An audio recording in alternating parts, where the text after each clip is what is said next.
In today's video, we're talking cutting surfaces for your MOSAIC TESSERAE. We'll cut stained glass and ceramic tile on surfaces other than a traditional work table. I'll show you a few different cutting surfaces that I like to use, which can help you cut straight or curved lines and also keep the shards contained. Let's get to it. Welcome back, and if you're new here, my name is Julie. And on this channel, we talk about tips, tricks, tools, adhesives, materials, and specific mosaic projects, all to shorten your learning curve when it comes to creating mosaic art. So if that sounds like something you'd be interested in, please consider subscribing. Depending on the type of mosaic work you make, you may or may not use cutting tools. And I'm talking specifically about tile nippers, compound tile nippers, and wheeled glass nippers. These are the gateway tools, if you will, that pretty much all mosaic artists have. These are the basics. But sometimes you have the need to make longer scores or cuts, whether straight or curved, and it's not something you can achieve using nippers. You need a tool that will score or break the surface tension of your tesserae so you can break it. And when you're doing the scoring of your tesserae, there are a few different cutting surfaces that you can use. And a couple of these surfaces will make your scoring easier and more exact. So in today's video, I'll show you 3 options for cutting surfaces and the tools that I use with them. We've got a lot to cover, so let's get started. Before we get started talking about the cutting surfaces, I want to briefly go over the tools that I'll be using. To score the tesserae, I have a glass cutter. And this one is the Thomas grip, which is my preferred style. There's also the pencil grip here, as well as the pistol grip. These are all glass cutters, and you fill them with cutting oil. To break the score line made from any of these glass cutters, I have a pair of running pliers. I use these on stained glass, vitreous glass, and even some thin ceramic. Another scoring tool is this tile scorer, and it has a breaking mechanism built into it, so I don't need a separate tool for that. I use this tool when cutting thicker ceramic, porcelain, and even terracotta. And I also have my favorite non-skid ruler to help when scoring straight lines. It does a great job of gripping the tessera surface. I'll include a list down below in the description for all of the cutting surfaces and tools that I'll be using today in case you'd like to experiment or learn a little more. So the first surface we'll talk about is one that we all have access to, and that is our work tables. It could be in your studio or workroom, your dining room, or even an outside table on the patio. As long as your table is solid, flat, and you can put some weight on it, it's an acceptable cutting surface. Mine is a solid wood table, but I do keep it covered at all times with heavy brown shipping paper. And on top of your work table, you can use a non-skid ruler on your tessera to make specific score lines. Whether there's a non-skid ruler involved or not, I always hold the tessera firmly in place to make sure it doesn't move as I run the cutter over the surface.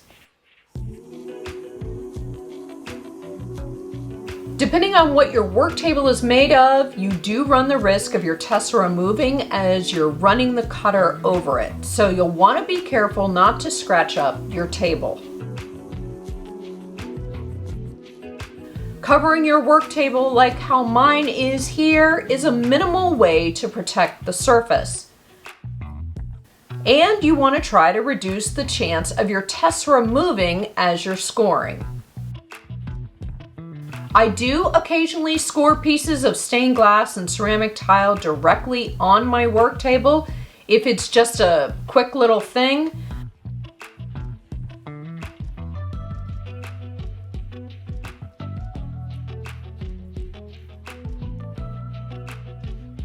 You'll probably want to brush it off often, depending on how much scoring and cutting you're doing, so that you avoid working on shards. But our work tables are in our budgets because we all have access to one. But for the most part, or when I'm making longer, more specific score lines, I prefer to use one of the next two cutting surfaces instead. The next cutting surface option is called a self-healing mat. You may have seen these in the sewing or paper section of your local craft store. The surface is covered in a material that is non-skid, which does a good job of gripping your tessera. Cutting on this mat also allows you to cut on it without damaging your work table. They come in a huge assortment of sizes depending on your particular needs, but if you're just starting out and you're not quite sure what size would work for you, I think a 12 by 18 size mat is a good size to start with.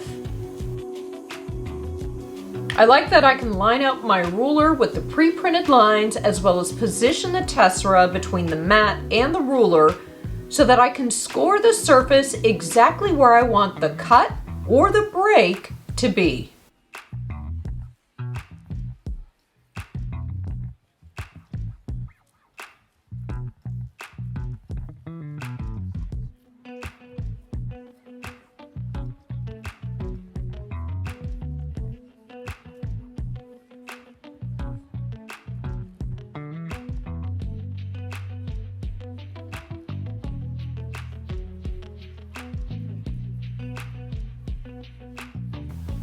It's a good idea every so often to clean off the mat so you aren't cutting on glass or ceramic shards, which can cause tessera to not lay flat and could mess up the score line you're trying to make. You can clean it off by wiping it into the garbage or by using a bench brush. The third cutting surface option is a waffle glass cutting grid. And this is by far my favorite cutting surface. And although it's called a waffle glass cutting grid, I also use it for ceramic. Grids are made of a hard plastic and come in longer, large pieces, or you can get the smaller squares which connect together to form a larger work surface. What's really nice is that you can score long and short pieces of glass or ceramic on these grids. I can sandwich my piece of tessera between the grid and a non-skid ruler in order to make a straight score line. The grids also work well if you want to score a curved line. And because you're scoring on a raised surface, the waffle openings catch or collect any glass or ceramic shards which might come off in the process. I'll also snap or break the tessera over the grid so that it catches the shards. Cleaning out the waffle grid is super easy and quick. I just take it outside, turn it over, and gently shake it. All of the shards and small pieces of tesserae come out without me having to touch them. I'll include a list down below in the description for all of the cutting surfaces and tools that I used in today's video in case you'd like to check them out and do a little bit of experimenting on your own. Question of the day, let me know down in the comments, what is your favorite cutting surface for MOSAIC? I would love to hear. Thank you so much for watching. Please give this video a thumbs up as it really does help my channel, and subscribe if you haven't already. Click the bell notification so you never miss a single upload, and let me know in the comments if there's something you'd like me to cover in a future video. I'll see you soon. Bye.